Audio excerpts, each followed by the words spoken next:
I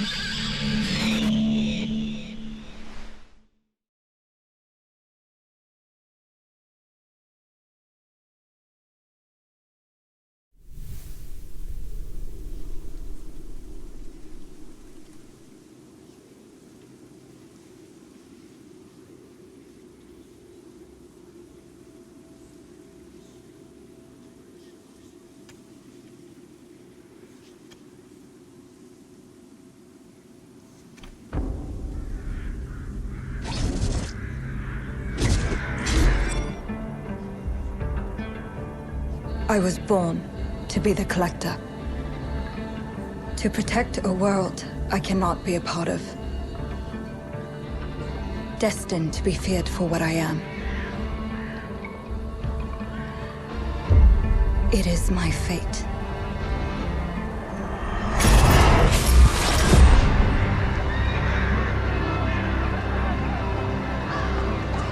I have devoted my life to facing them. Those granted the power to raise souls. Those corrupted by their gifts. Tilting the ancient balance toward cataclysm. But at last, their debt is due.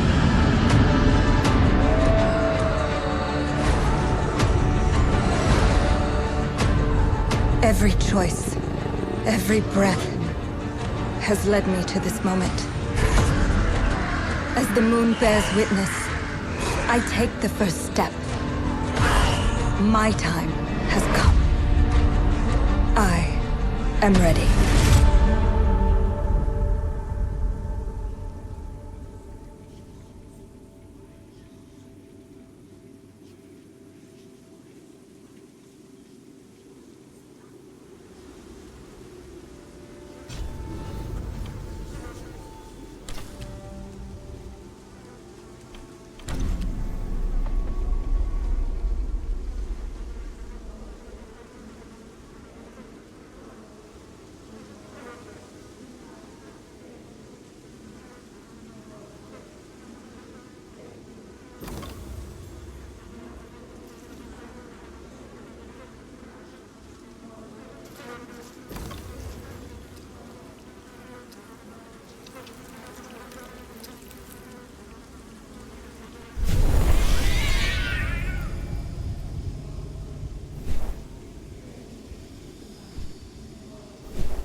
Please come in.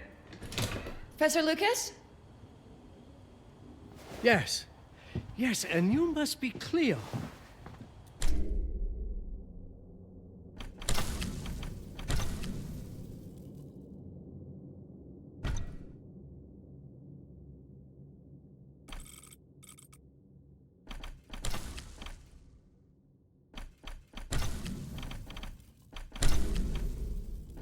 I'm up here. Please join me.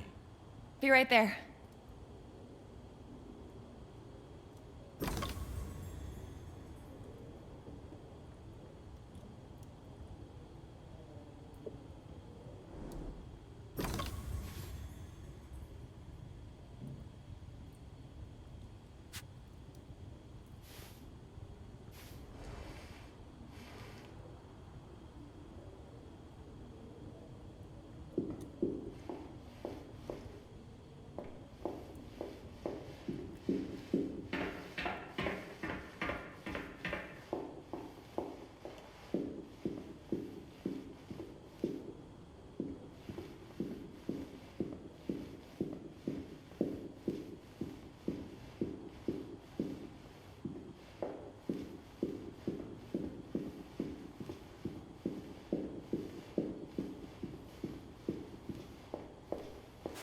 Pleased to meet you, Professor Lucas. The pleasure is mine, Cleo. I'm glad you called. Were you looking for something in particular? I was, but my intricate classification system failed me once again. You know, this is the exact spot where I met your father for the first time. Really? Yes, he was looking for essays on Rembrandt and other Dutch masters. His arms were brimming with books. He could barely see in front of himself. That sounds like my father. Yes. I recognized myself in his eagerness to learn. The same eagerness that brings you here, I suppose. Oh. Yes. I have the letter he gave me. Could you have a look? Absolutely. Let's go to my desk. So how's my dear friend Aaron? You called my father a friend. Of course. He never talked about you before giving me the letter.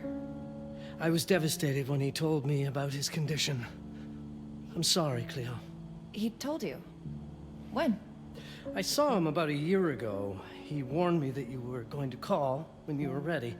Oh. I guess he told you a lot. Not much more. He is a very private person, as you know.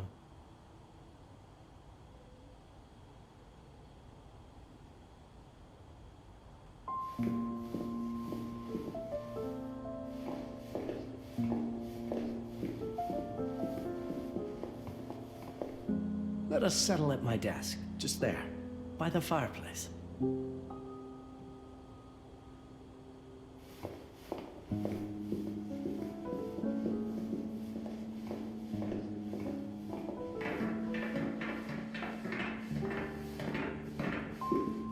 Let's settle at my desk by the fireplace. It's the ideal spot to examine your letter.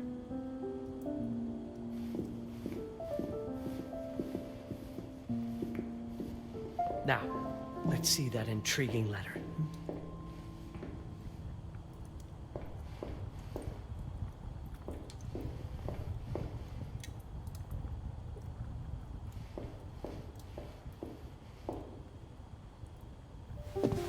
I can't read past the first line my father wrote.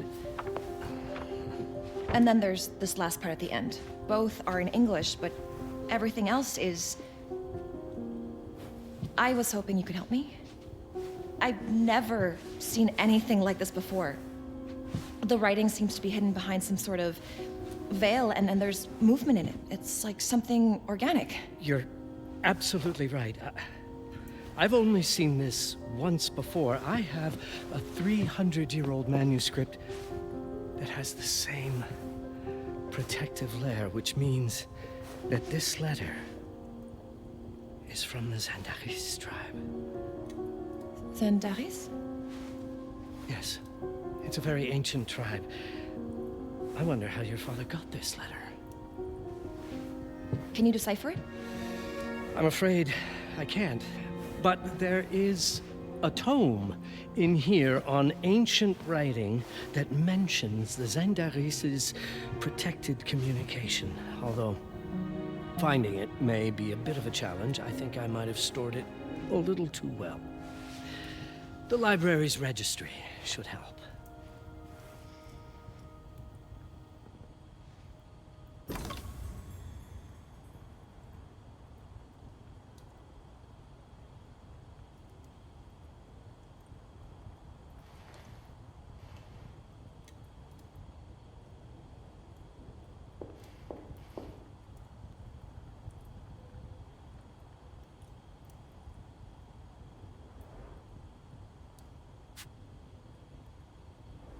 Have a look in the Ancient Writing Systems section.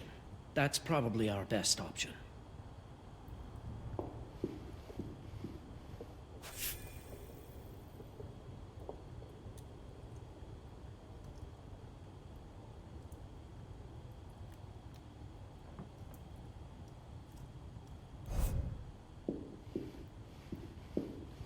Have you checked the Ancient Writing Systems section?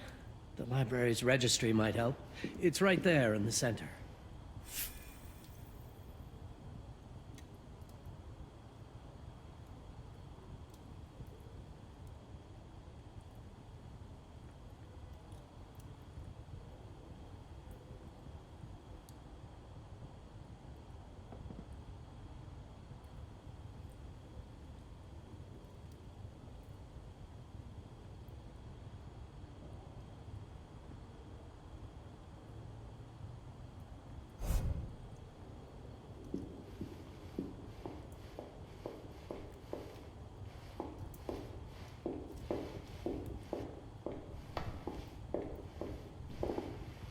Have you checked the Ancient Writing Systems section? The library's registry might help. It's right there in the center.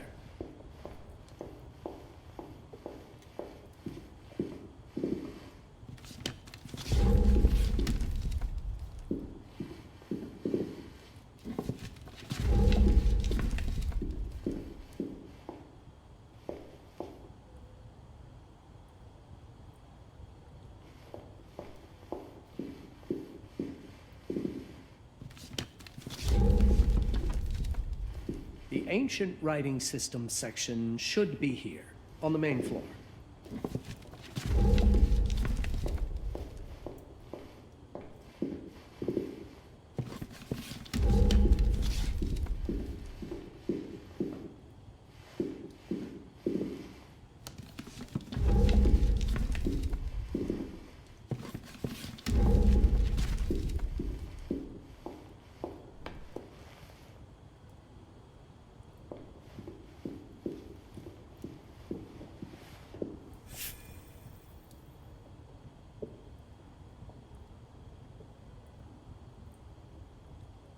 Have a look in the Ancient Writing Systems section. That's probably our best option.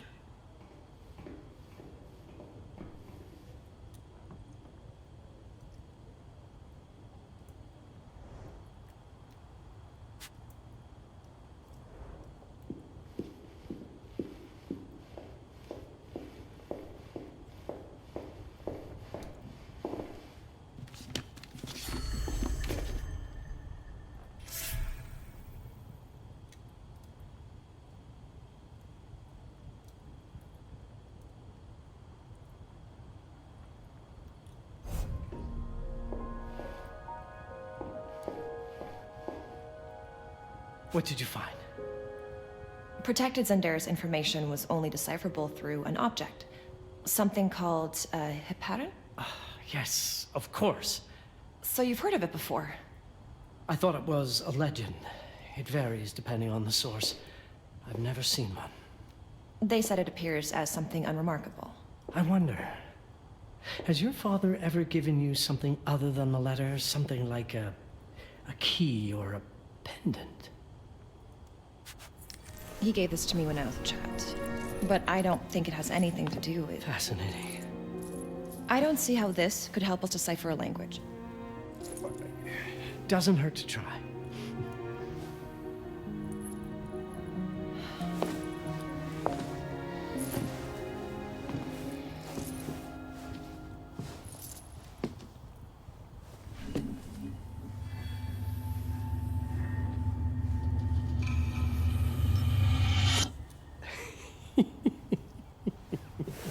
It doesn't work. It's all right. Aaron has thought this through. There must be something that we're missing. Something to activate it, maybe. What makes you so sure that my father was behind this? Would it really be so surprising? I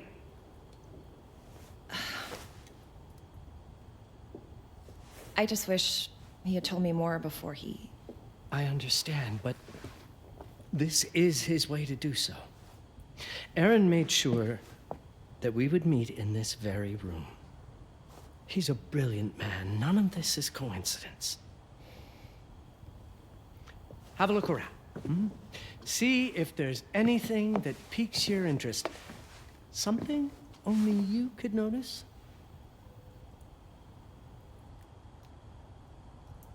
Did you know that my father donated a bust of Rembrandt to this school? I didn't.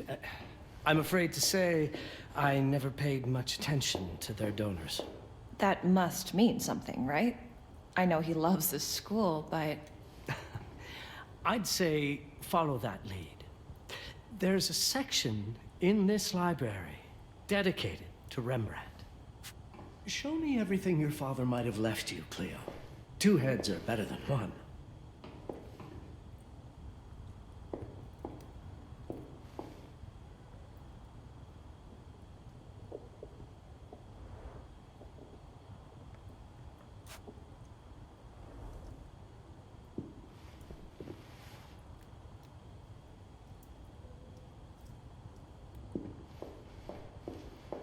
You might want to look into anything related to Rembrandt, Cleo.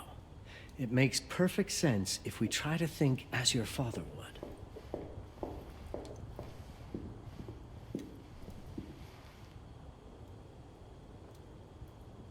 The Rembrandt lead makes a lot of sense.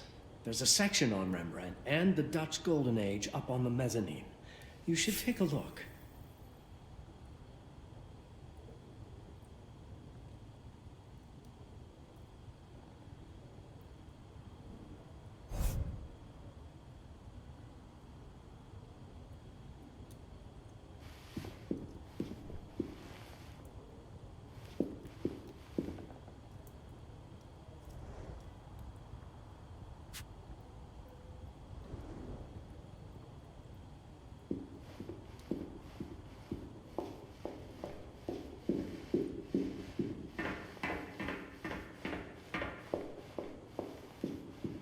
If Aaron did leave us something, it wouldn't be surprising if it tied back to Rembrandt in one way or another.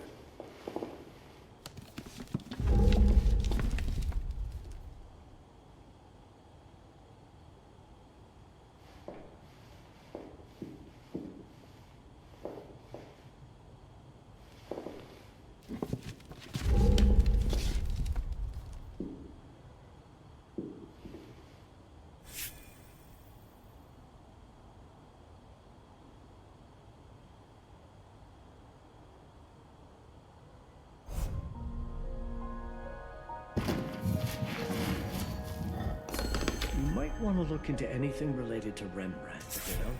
It makes perfect sense if we try to think as your father would.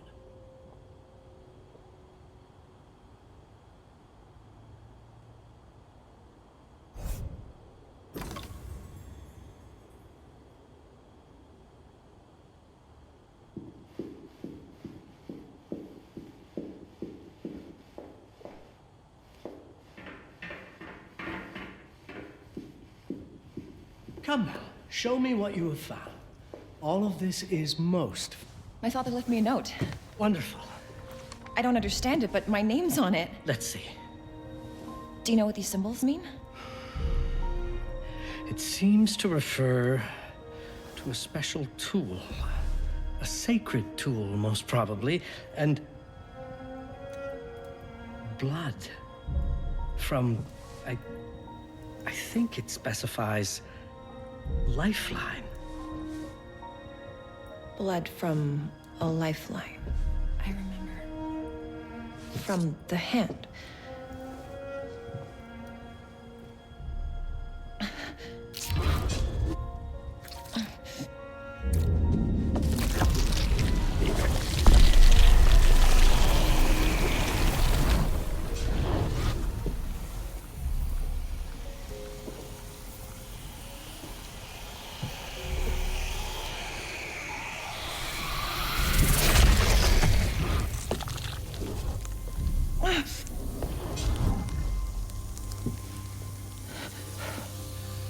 That's it. That's the Hiparan. Aim it at the letter.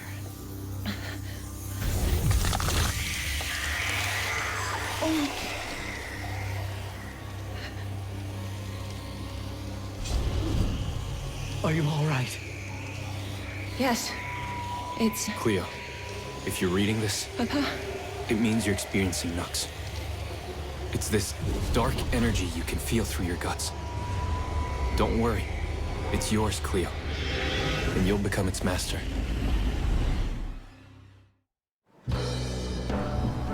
You're my daughter, Mabel, and I love you deeply. I once promised to tell you everything about your mother.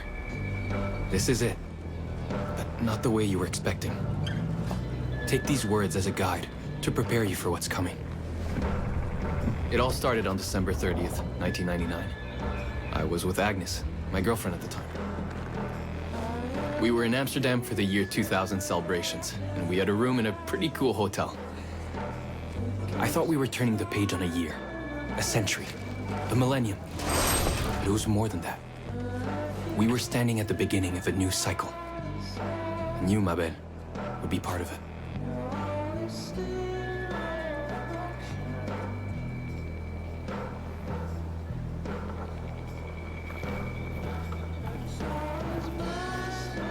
Everything starts with Agnes, as far as you and I are concerned, Cleo. But in fact, it's hard to grasp how ancient this story is.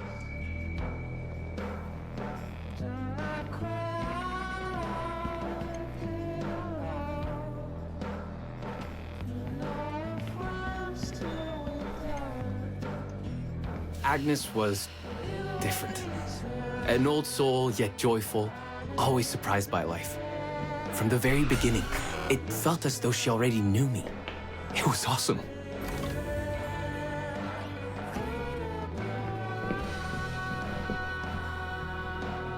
Agnes had planned something for us in our room that night. Some of her belongings had already been delivered. Ancient artifacts. I was fascinated.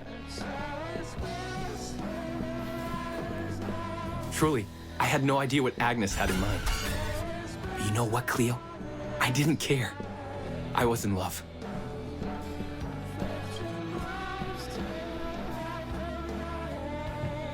I never questioned Agnes's actions. She had a way of making me feel important and wanted. Needed, even.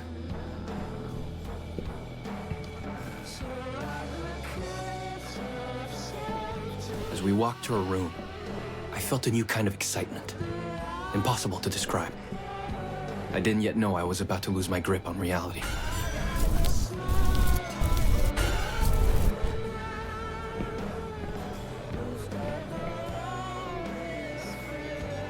As you'll see, Mabel, losing my grip on reality is an understatement. The truth is, I never had a grip on anything at all.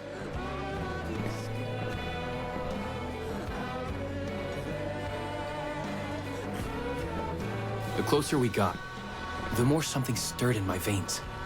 Nothing unpleasant. More as though the city's canals were running through my body.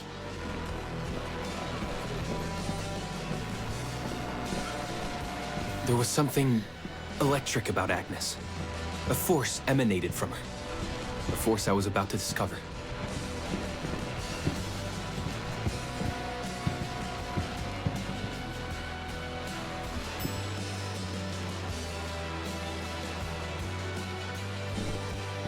All in all, what awaited me in that room never felt threatening, Cleo. Deep inside, somehow, it always felt as though I'd been chosen. Agnes went directly to the bathroom to put on her magic touch, she said. She didn't need any, in my view. But she was being literal, I guess.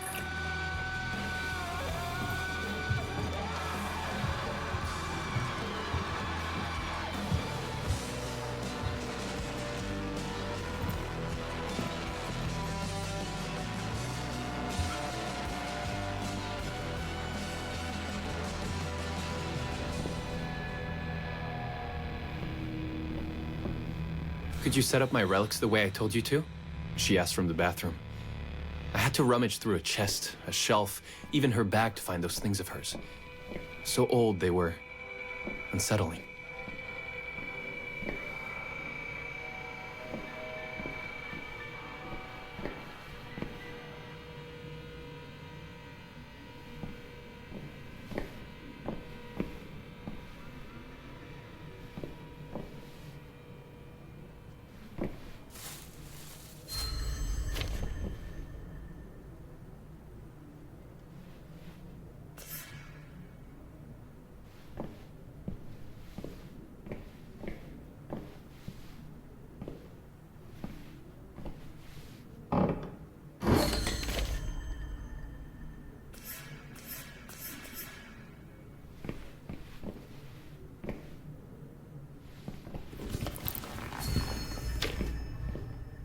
Did all my mirrors get installed? She asked. Yes. They'd been placed around the bed, and the bed had been moved. Even now, I don't know how, or by whom.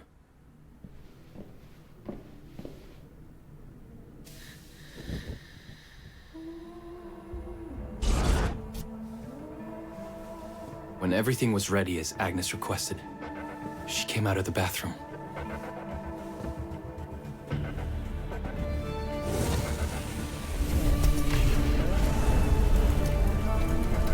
She was...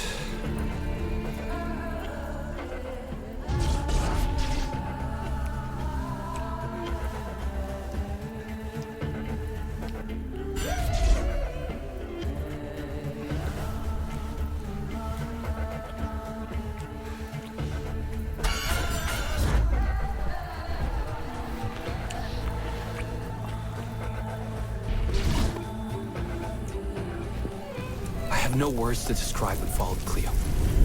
It felt ethereal until I lost the thread.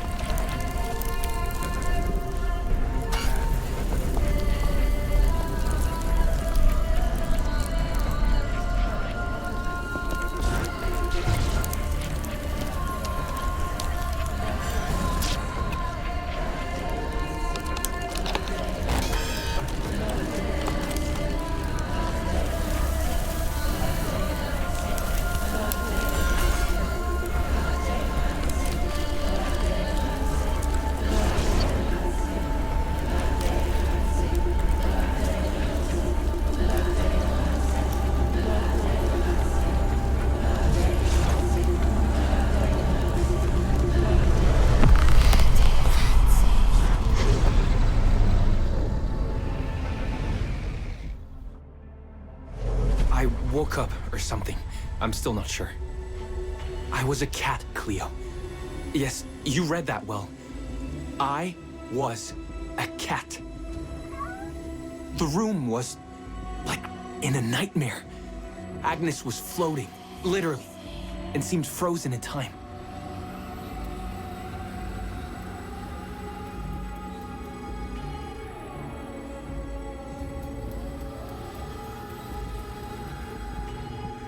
Of course, I thought I was dreaming, but not for long. It was too real somehow. I could feel the fur on my body.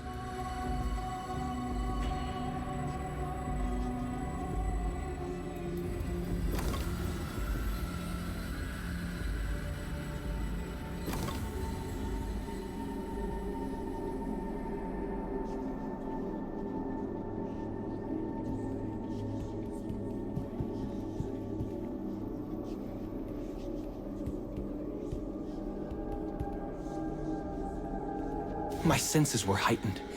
Everything I saw or heard became a voice calling me. Go further, and you'll see. Go further, and you'll see.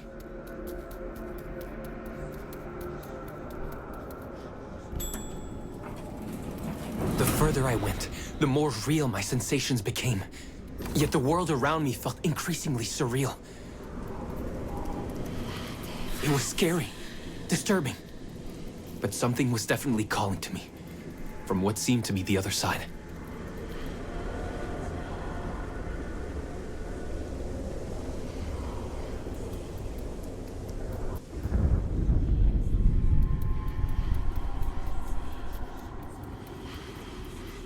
And then, in a forest...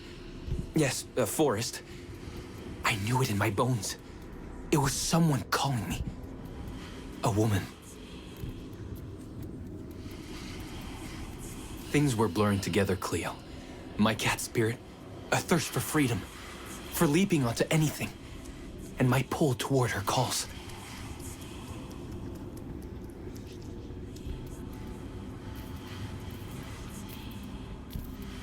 And I saw her, frozen in time, like Agnes in the room. Then my cat spirit again, a need to size her up.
Then it happened. For a brief moment, I became fully feline.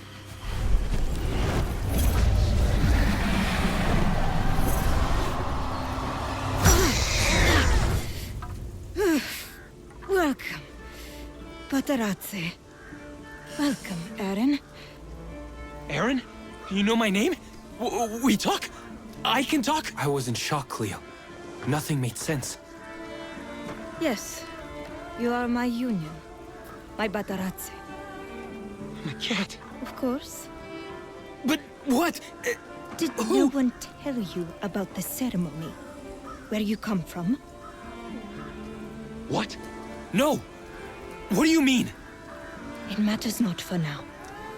I am Noah, the Collector. Those are the Zendaris. Follow me, and I shall explain anon.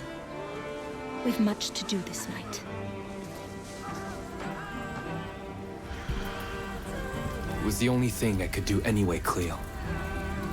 That woman, Noah, she seemed like the only one who could clarify